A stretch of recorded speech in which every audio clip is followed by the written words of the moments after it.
itself, itong anatomy of indicator, ihimayin natin yung indicator. Kumbaga, ooperahan natin yung indicator. Kasi I know some of you, nalilito pa paano gumamit ng indicator. I know. And some of you also, ang alam lang sa mga indicator is more on basic. No? Ngayon, bibigyan natin ng medyo advanced learning about sa indicator. Excited ba lahat? Excited? Yes po, Coach. Yes po, excited. Okay. Opo.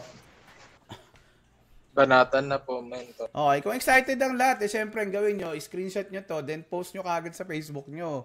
Tag nyo ako pag friend nyo ako. Alright? Now, ang una nating i-discuss is RSI, which is, ano ba ibig sabihin ng RSI? Relative Strength Index, no? So ano ba yung RSI? Ang RSI, ito isang momentum indicator na nagsasabi if yung coin na tinitrade nyo ay oversold na or overbought na. Ibig sabihin, itong RSI, nagsasabi din to na ikaw pa ba ay pwede ka pa bang bumili or pwede ka pa bang magbenta? Diba? Or, pwede ka pa bang mag-buy long or pwede ka pa bang mag-sell short. So, ito yung RSI. So, Relative Strength Index. No, paano ba natin hihimayin ang RSI? So, gumawa si Mentor Mike ng konting presentation. So, ito, RSI, Relative Strength Index. So, ito yung itsura ng RSI. Mamaya, bibigyan ko din kayo ng actual na chart, no, or RSI chart doon sa RSI. Pero dito, ano ba yung RSI? Himayin natin. Yung RSI, kung mapapansin nyo, kung i-zoom in nyo yung RSI, ganito yung itsura niya, no? Meron siyang purple line. Tinanggal lang ni Mentor Mike yung yellow line kasi hindi naman natin ginagamit yon. Ang ginagamit natin is yung RSI na purple line. Kung mapapansin nyo, itong purple line, parang ito yung sa mga hospital. Di ba? Yung bar na pagka umihinga pa yung tao, tumitibok pa yung puso niya, gumaganon-ganon. Parang ito rin yun.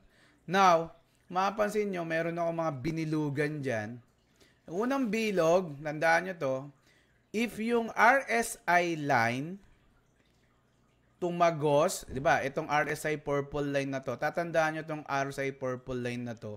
Ito kasi yung buhay ng RSI. For me, according to me, ito yung buhay ng RSI. Meaning, if itong RSI purple line na to ay tumagos, no, dito sa RSI 50, ibig sabihin, bullish o yung coin.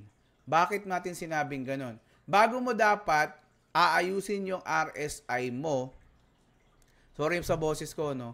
Bago mo ayusin yung RSI mo, lalagyan mo ng horizontal line yung RSI. Lalagyan mo yan.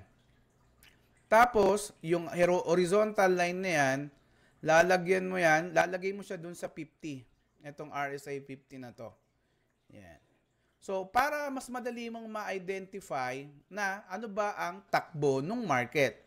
Lagi nyo tatandaan, kapag itong RSI purple line na to, bumutas, pataas, ganyari, galing siyang ilalim, no?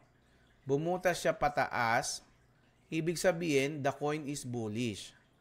Pag naman yung RSI, bumutas pababa, ibig sabihin, the coin is bearish na. Pero, lagi mong tatandaan na kapag ito namang RSI na purple line, bumaba doon sa RSI 30, itong RSI 30 na to, ito yung tinatawag nating RSI 30-30. Ang ibig sabihin nun, hindi 30-30 talaga. Literal.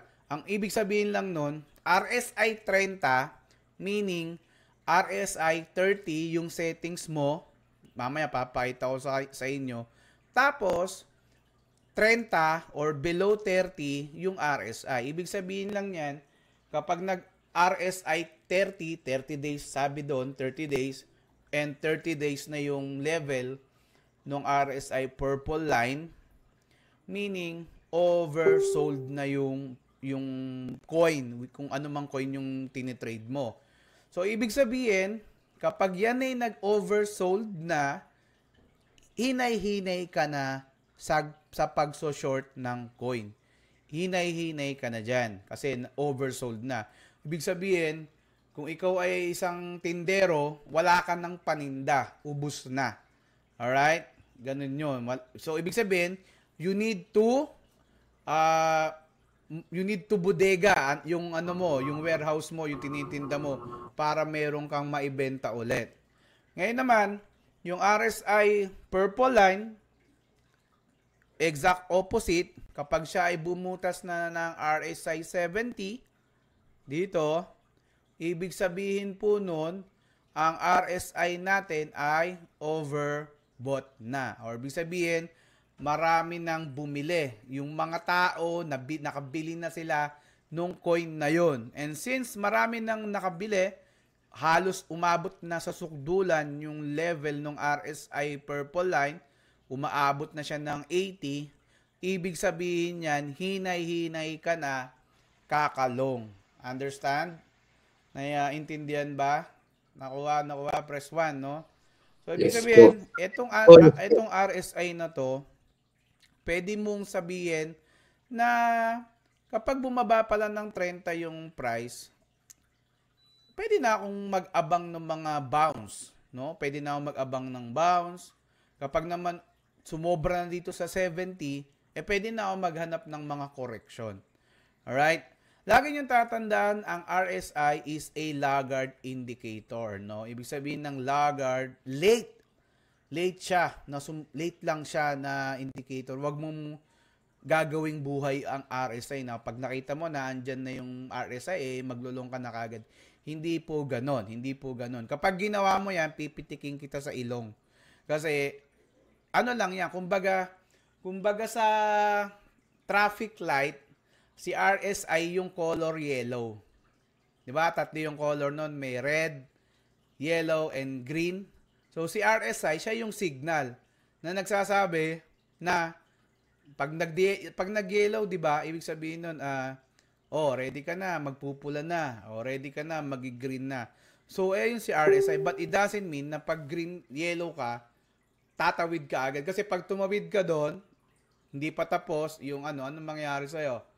Mahuli ka ng MMDA. Huliin ka. Alright? So, yun yung natin. Ngayon, dagdagan pa natin. Yun yung basic. Ayun yung basic. No? Yun yung basic na RSI 30 oversold, RSI 70 overbought. Yun yung basic na alam ng lahat ng trader. Ngayon, ito naman yung advance. Yung sinabi ko kanina, advance na pala yun. So, yung RSI,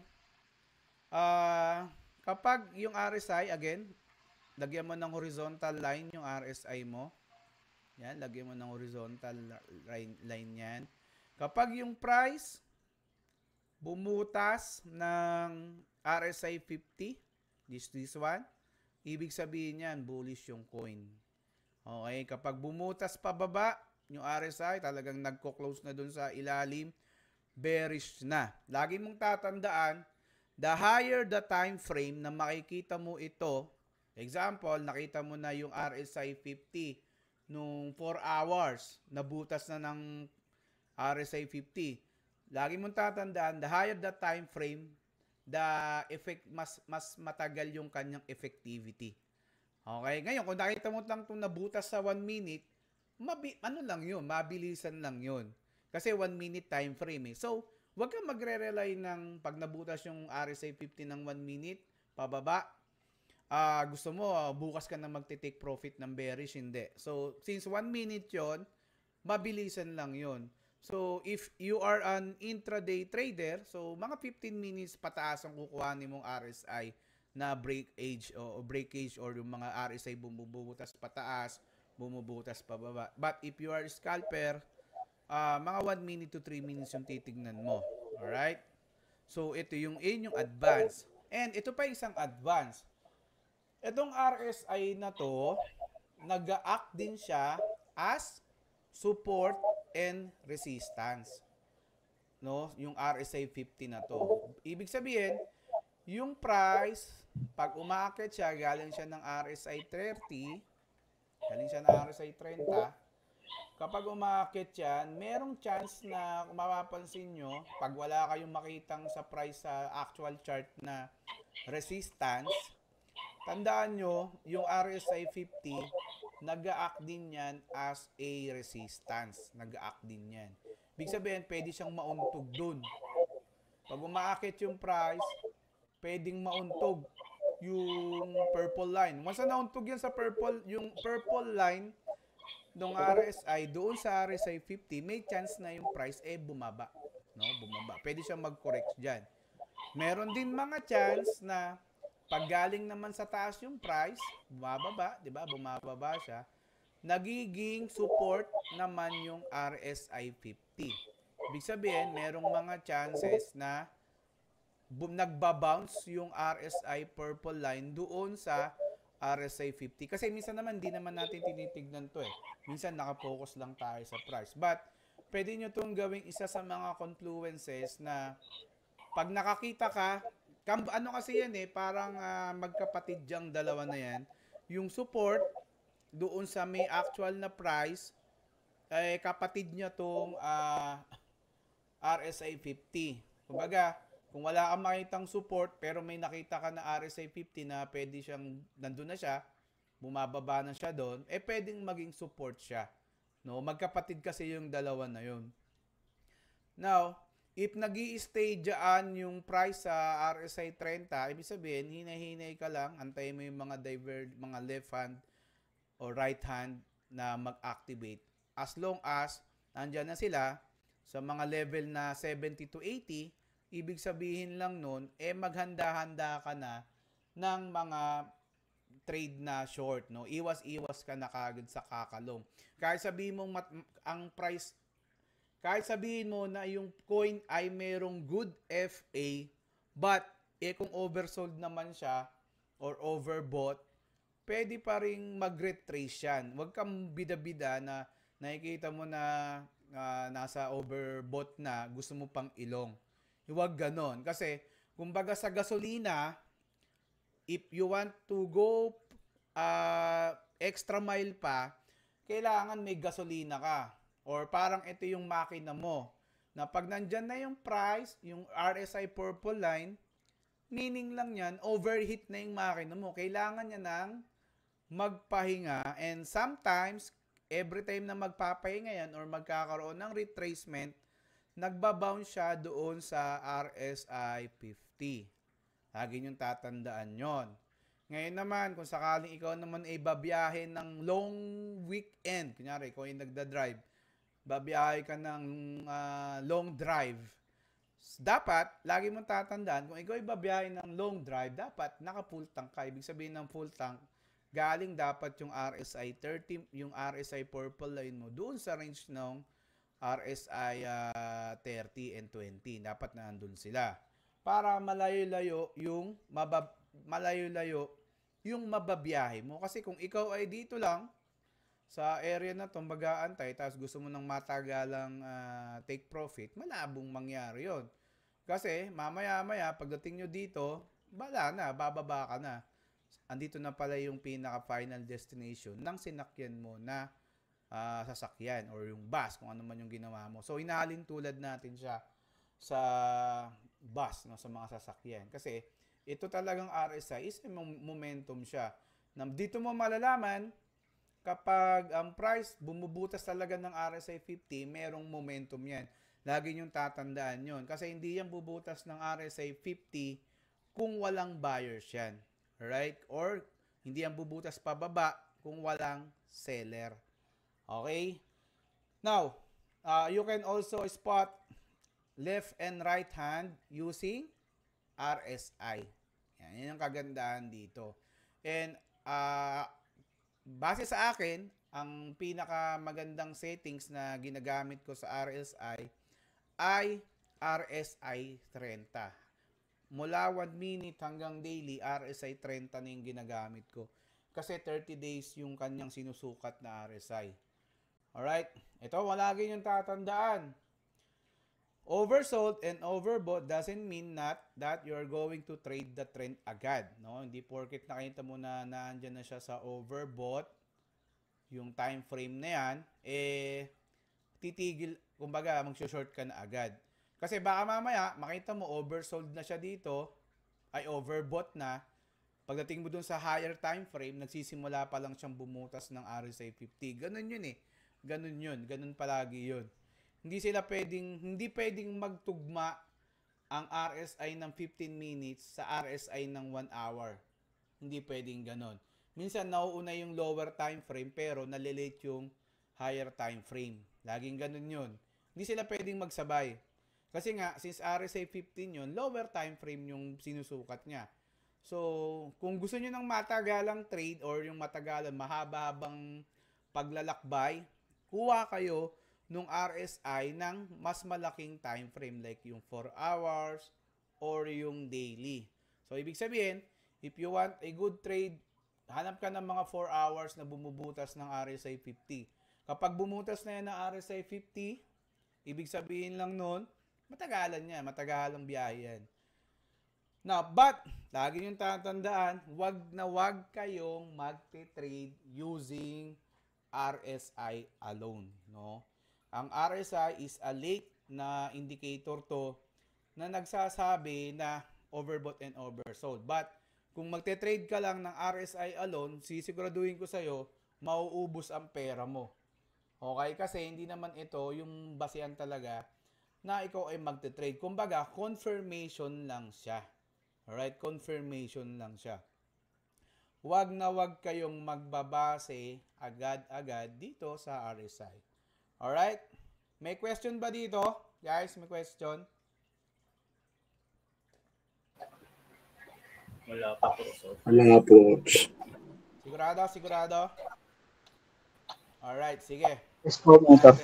Puntahan natin yung actual chart, no? Punta tayo sa actual chart.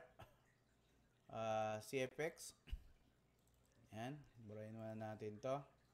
Okay, labas natin si kuya mo RSI. Yan. Dito ay daily time frame. Okay. Pipintahan natin yung price, no? Kanina, sabi ko, maglagay kayo. Una mong gagawin, kapag ikaw ay nasa RSI na, check mo yung settings niya. No? Kung ikaw ay nasa RSI 30 na, paano ba ito babaguhin? Yung settings na to. Ayun yun. Ito, click mo to, settings. Yan. Meron ditong RSI base AMA. Ito, pag binuksan mo yan, may makikita kang yellow line dyan. No? Di na namin to ginagamit. No?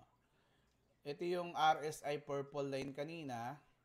Ginawa ko na lang yellow kasi malabo na yung mata ko.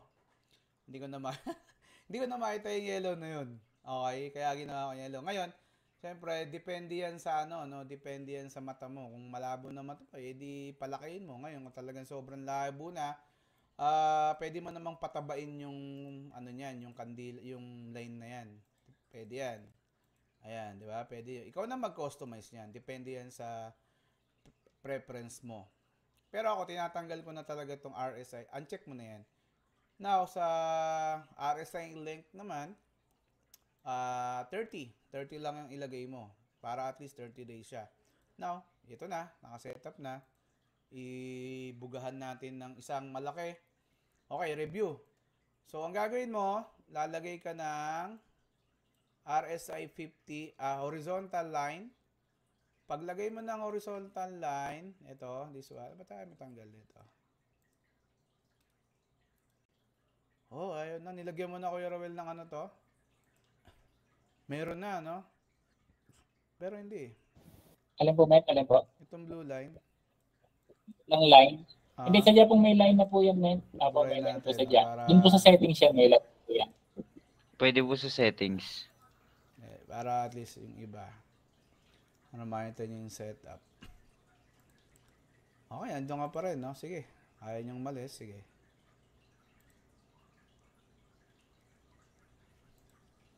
I-set default ko po, Mike. Sorry. Reset. Ayan. Ito yung pinaka niya, default niya. Yung may RSI yellow line. Ngayon, baguhin natin yung settings. Tanggalin natin itong RSI base MA. Yan. Tapos ito, gawin natin. Depende sa color na gusto nyo. No? Pwedeng pink, kung ikaw girl, kung red, boy, depende. Gawin lang natin yellow para mas magandang makita ko. Yung inputs, gawin nating RSI trend 30. Para mas malaking time frame yung makuha natin.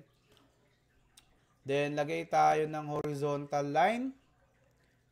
Lagay nyo dito. Actually, kahit dyan mo ilagay. Ang gawin mo lang dyan.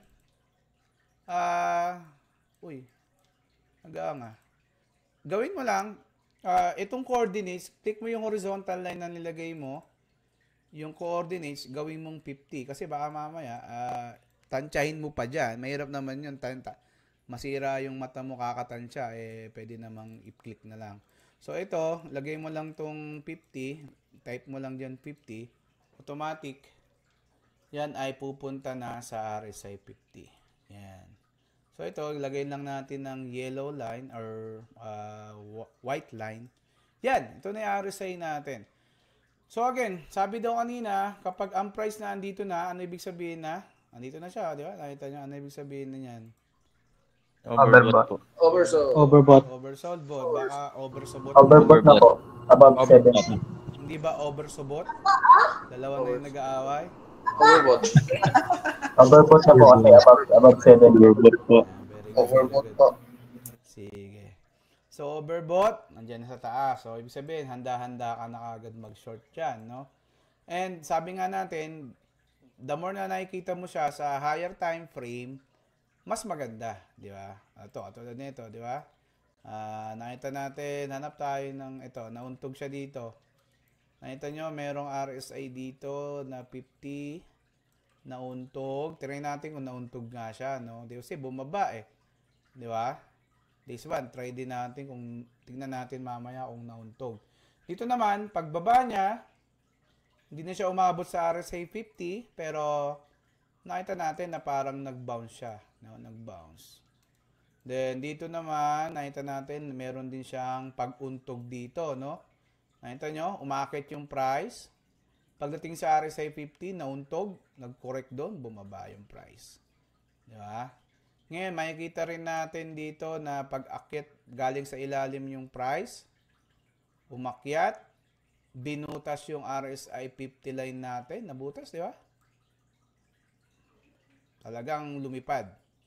And right now, yung kanyang ginagawa, current price situation, mukhang nagbabounce siya doon sa RSI.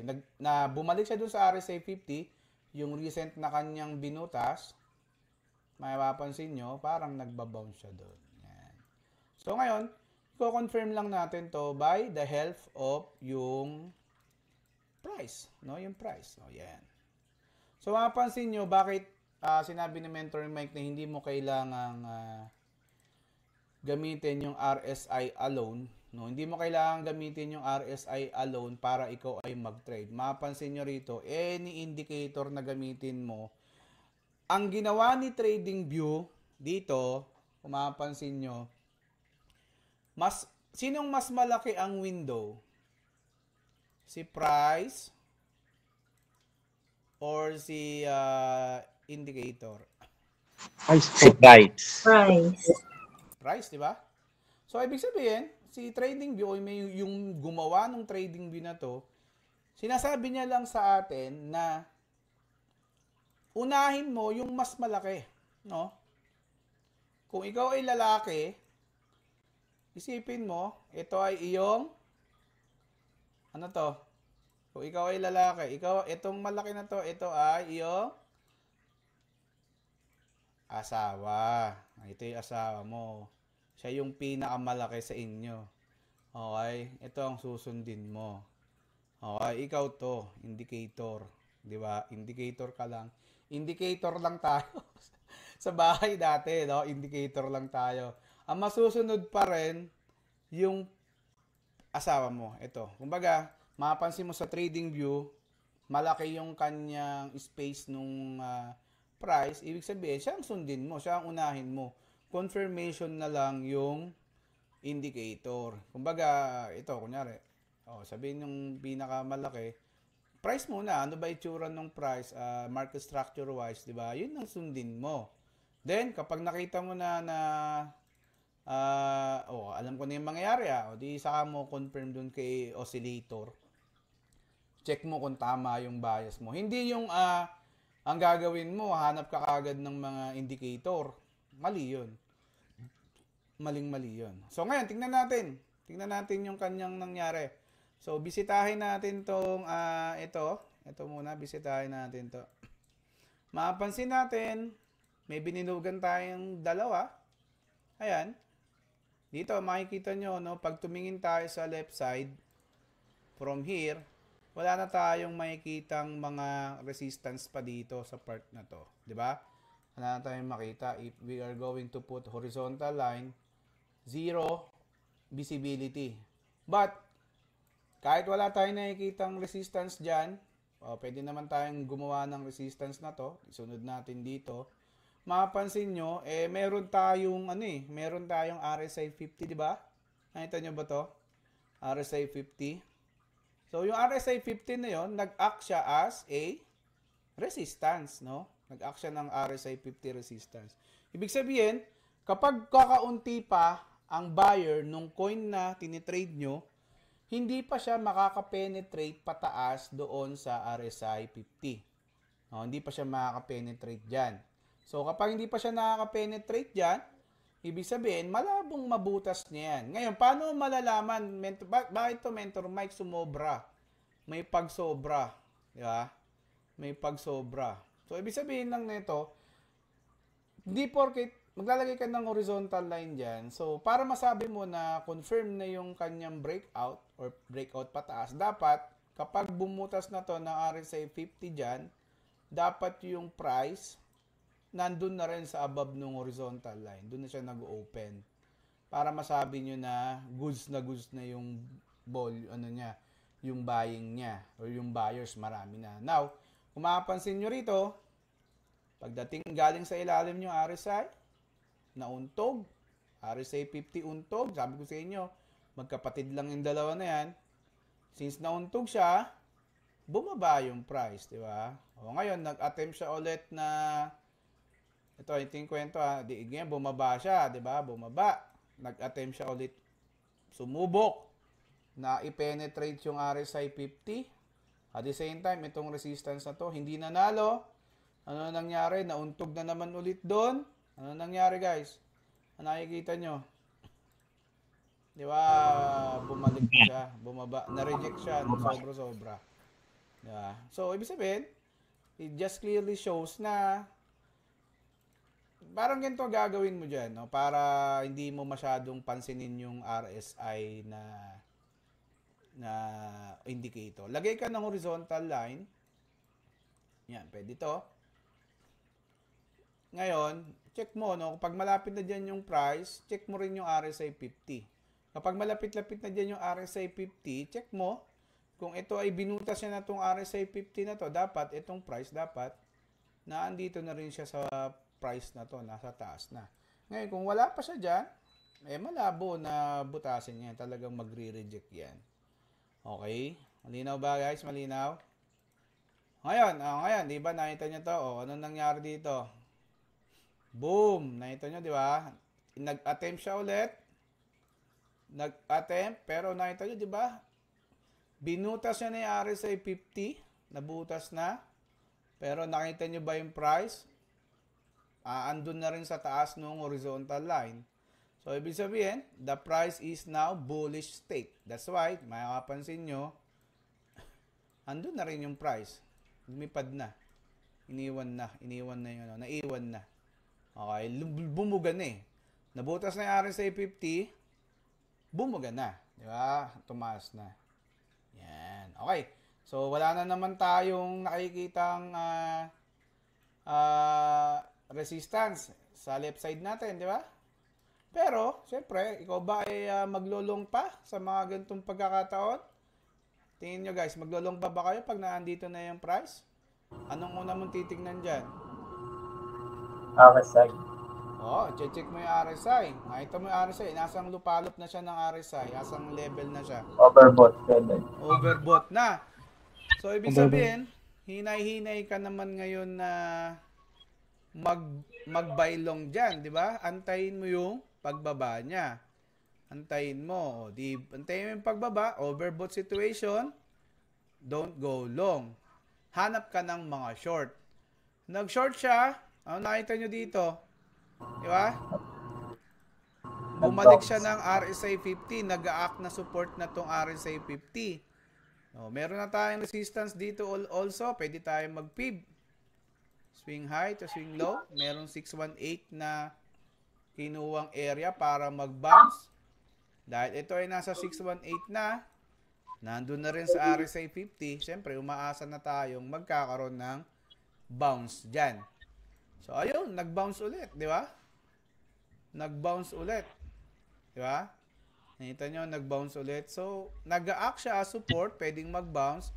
Pag-bounce, iwan ulit. Ngayon, mapapansin nyo, umakit yung price, nagkakaroon na ng mga left hand, umakit yung price, but yung RSI hindi na agree, bumaba na yung price. Di ba? Bumababa na yung price. Nakakasunod ba? Nakakasunod? Ngayon, Yes. Opo. Yes, ma'am. The moment na ang price, makita nyo, pwede kayong maglagay ng trend line dito. Yan. Nakikita nyo, bumaba na yung price. Pero napapansin nyo, yung bumawasag na siya ng trend line, yung RSI, naandun na rin, di ba? Sa RSI 50 below. So, ibig sabihin, magkapatid ulit yan, bumuta siya na RSI 50, bearish na ulit siya. Pabalik na ulit doon sa pinakamababa. Alright? Makuha. O ngayon, nandito siya pinakamababa. Nandito na siya ngayon. Nire-respeto niya yung 618 dito.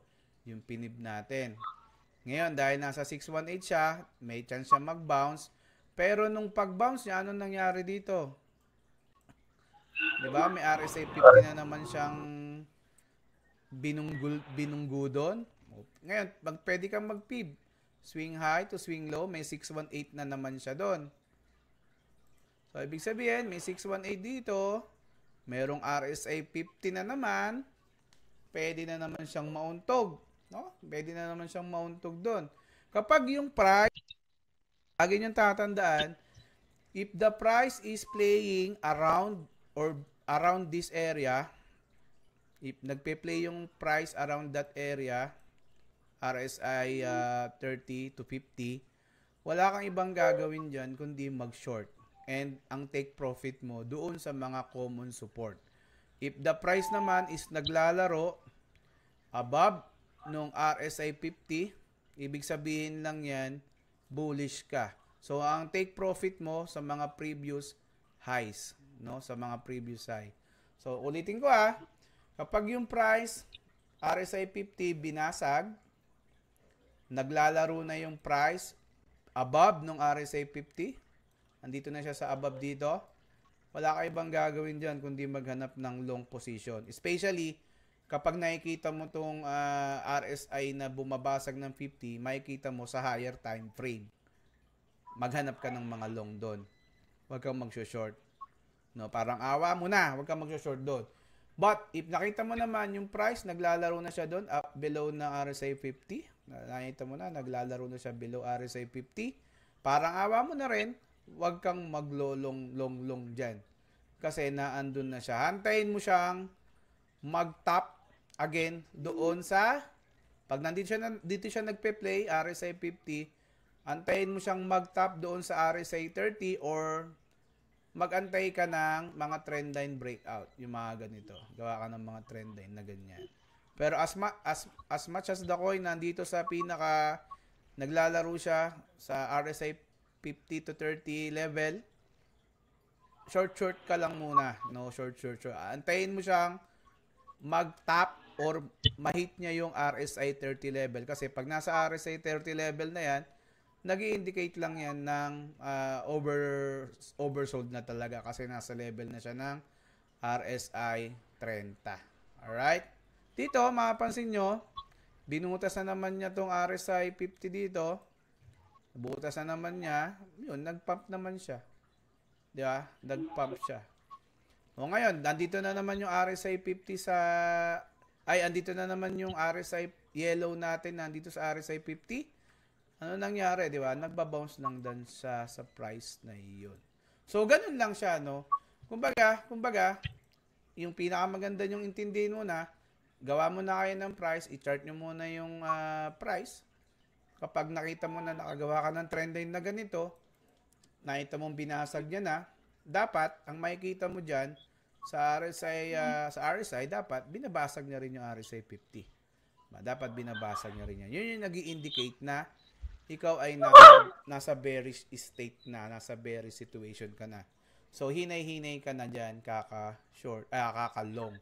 Although, makikita natin, pwede mo naman din siyang ilong, pwede naman, di ko naman kayo babawalan ng maglong, pero, pag maglolong kayo dyan, pag nandito na sa ilalim yung RSI, wag kayong maglolong na ang gusto mong take profit, yung malalayo.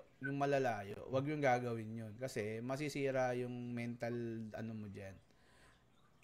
Mental mo. Masisira kasi nga, nasa ilalim siya. So, pag maglulong ka dyan, yung mga early TP lang. Sundin mo lang tong RSI 50. Wag mong pagdasal na ito ay mabutas agad kasi nga, ikaw lang nag-iisip nun. No? Ikaw lang nag-iisip nun. Baka isipin mo, butasin niya na hindi siya ganun. Ikaw lang may gusto nun. No, laging tatandaan mo, dapat ang gusto mo, gusto rin ng iba. No, wag yung ikaw lang nakakaisip na gusto mo yon.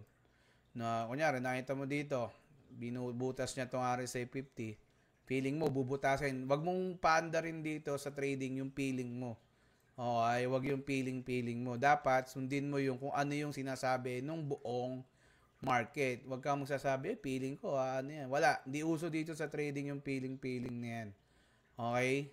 Susundin mo yung buong sinasabi ng market, hindi yung feeling mo, pakiramdam mo. Okay, kasi merong market structure talaga. Alright, so ayan yung ating RSI breakdown. Yan. Marami ba natutunan dito? May mga katanungan ba kayo dyan? So itong nilagay ko dito na square, mapansin nyo, meron ditong binutas na RSI 50, di ba? Binutas sa pababa. Pero, sabi ko sa inyo, the higher the time frame, mas maganda. Ito kasi ay nasa 1 hour. But, if you are going to go sa 1 minute time frame, no? 1 minute. Try natin. Sa 1 minute to. Kung sa 1 minute to, mapansin nyo, ganun din, no? Mapansin nyo, meron ditong mga pagbutas. Wala puro ganun din eh. Ito. Ayan. Meron sa 1 minute na pagbutas. Yan. Ba? Dito. Pero, since 1 minute lang to, hindi siya sustainable na pangmatagalan. No? Talagang bumabalik lang din siya.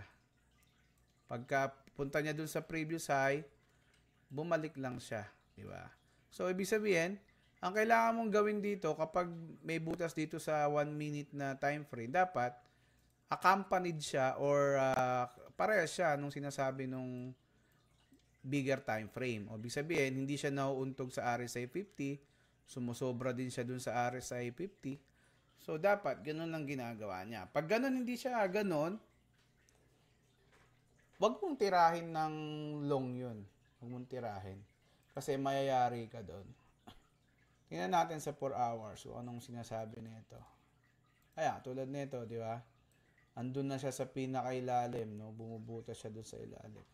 So, ibig sabihin, short ka dito. Short ka. Yeah. Ganun mo siya iintindihin. Pero kung titingnan mo siya sa bigger time frame, nag-bounce siya doon sa RSI 50. Dito mo dapat kikilalanin kung anong klaseng trader ka ba. Kung ikaw ay intraday, dapat sinusunod mo yung mga RSI na, kunyari, intraday trader ka. Ang dapat tinitingnan mo, yung mga RSI 50 nung 4 hours and 1 hour. Ngayon naman, kung ikaw ay mga scalper, yung mga RSI ng 15 minutes below, doon ka titingin. So, doon ka, syempre, hindi mo naman pwedeng i-trade lahat ng coins. Dapat alam mo rin sa sarili mo kung anong klaseng trader ka. Intraday ka ba? Or scalper ka ba? Yan. Alright? Malinaw ba? So, speaking of intraday and scalping, yun, nabanggit ko na rin. Yun, tama-tama, ipasok ko na rin. So, okay, yung parabolic state, ibig sabihin yan, ito yung pagbuga ng RSI yellow line from RSI 70. Yan. So, yung RSI 70 kasi, kung meron tayong resistance dito sa RSI 50, di ba, unang buga niya rito, bumubuga siya. Ito yung first resistance niya, di ba? Ngayon, itong RSI 70 na to, second resistance niya to. So, since ito yung second resistance niya, nagkakaroon din ng yung tinatawag nyo na parabolic state. Ibig sabihin ng parabolic, meron na naman siyang another resistance na bubutasin. Pinabasag. Ngayon, medyo, ito yung tinatawag nating buy high, sell high. So, pwede kang bumili sa mas mataas, pwede kang magbenta ng mas mataas. So, nagsisimula ang parabolic state sa RSI 70. So, sa RSI 70, mahirap to hulihin, no? Kasi pagka nandito na yung price sa RSI 70, talagang mabilisan ng galaw na ito. So, in short, kapag ikaw ay bumili sa RSI 70, dapat ang take profit mo niyan nasa mga RSI 75 lang, mga ganun. RSI 75. Hintayin mo. Kaya, babantayan mo talaga yung price na mag-RSI 75. Makikita nyo naman yung RSI 75 dito sa left side, ay sa right side. Diyan. So, another resistance din tong RSI 70. Kung mapansin nyo to, RSI 70, ayun din, di ba? Meron din siya ditong nauntog. Di ba? Meron din siya. Kaya lang, kapag ito ay, lagi yung tatandaan, kapag ang price is nagpa-parabolic state, tatanggalin mo na naman dito yung pakiramdam mo na feeling mo. Yung sinasabi mo na feeling mo na pag bumutas ng RSI 70, aakit pa siya ulit, hindi. So, sa mga RSI 70, since parabolic state siya, ano na yan, kumbaga, yan yung huling hininga nung price bago siya bumagsak. Okay? Huling hininga siya. So, ginagamit Kumbaga ako si nag-aagog. yan yung pag niya, madededo ka na, di ba? Meron siyang yung ano ba yan? Parang, Huling hagok. di ba? Ganun yan. Pag sumabay ka doon, alam mo na ang mangyayari sa'yo. Damay-damay ka doon. Okay? Kaya, pag kayo ay pumasok sa RSI 70, ang take profit mo niyan, mga RSI 75 lang. Huwag ka nang mag-80. Bonus na lang yung 80. Kumbaga sa dedo, yan yung talagang huling hininga na talaga. Which is mahirap sabayan yun. Kasi pag ikaw ay hindi nakapag-out dyan, sinabi mo na naman sa sarili mo na feeling mo, yan. Mawalan ka ng feeling dyan. Kapag sumabay ka dyan nang di mo yan binabantayan. That's exact opposite din yan pag nasa RSI 30 na yung price. Pag nasa RSI 30 na yung price, ganun din. Huling hininga din to. So, pwede mo siyang banatan dito sa ilalim. RSI 30 hanggang 25. Hanggang 25. Huwag ka nang umabot na hanggang 20. Hanggang 30 to 25 lang. Out ka na kagad nun. Huwag mo nang patagalin. Huwag mo pagaganahin yung feeling mo. Walang ganon. Di uso yun sa trading. So, andyan yung mga indicator. Yun yung gawin mong confirmation ng price. Di porket nakikita mo, wag mong pagtitiwalaan yung TA mo na, akit pa yan. Tanggalin mo yun. Ngayon pa lang, tanggalin mo na yung ganong mindset. Kasi walang ganun sa trading na aakyat. Yung parang ikaw lang naniniwala na aakyat siya. No? Parang in short, sa pag-ibig, ikaw lang nagmamahal. Ikaw hindi ka naman mahal. No? Parang ganun yun. Okay? So, dapat two-way yan, no? Dapat agree yung price, agree din yung oscillator, yung RSI. Alright? And yan yung yung sa parabolic state, no? Yan yung sa parabolic state. Basta ingat kayo pag titrade kayo ng parabolic. Yan yung tinatawag natin. Kung gusto nyo mapanood yun, nandun yung sa trading module, yung buy high, sell high. Nandun siya. Na-explain doon ni Coach yung parabolic state. Yan. Salamat, mentor. Salamat. Ulitin ko yung tinanong mo kanina na pwedeng maging pag nasa price ka, pwedeng gawing support. Yes, pwede. Paglalagay ka dito ng horizontal line, makikita mo, ito yung magiging major support mo. Nakita mo, bumaba yung price, di ba? Kapag nandyan na yan sa price na to, dito, nakita mo, nandito na rin yung price. Potentially, yung kanyang RSI 50 or yung RSI yellow line, nandun na rin sa RSI 50. Nandito na rin. Di ba? Ayan. Nandyan na rin. Kahit nga to, di ba? Pagbaba niyan dito, nag-RSI 50, nag-pump. Pagbaba niya rito, nag-RSI 50, nag-pump. Di ba? Nag-pump din. Ngayon, wag mong papaganahin na naman yung sarili na ikaw ay magpipiling-piling na naman. Feeling ko, bababa pa yan, malakas ang loob ko. Hindi. Because, kapag nakakita kayo na ang price is nasa RSI 50 na, potentially, yung lower time frame neto, oversold na. Babayin natin yung 1 hour. Check natin na ang makikita natin dito sa 1 hour or 15 minutes, yung RSI niya nasa 30 na. Okay? Magic yan. Uy, tumawa. Tumawa, no? Ayan, tumawa. May mukha na. Okay, baba tayo. Ayan, saan na yun? Nakita pa rin yung mentor. Ayan, di ba? Nakita niya? Ayan siya, di ba? So, wag mo sasabihin na ito ay bababa pa ulit. Kasi, sa lower time frame niyan, bumabab na sa ilalim na yan. Diba? Nakita niyo ito yung 1 hour time frame. Bibigyan ko ng kulay, Ngayon, gawin pa natin 15 minutes. Sigurado, nasa sukdulan na yan. Ayan, nakita nyo? Ayun, di ba? Ito yung yellow na nilagay natin. Oversold. Oversold na. Kaya, hindi porket nakita mo si MACD, sa daily time frame na siya ay nasa RSI 50 na, pagaganahin mo na naman yung unconscious mind mo na bubutasin niya pa yan.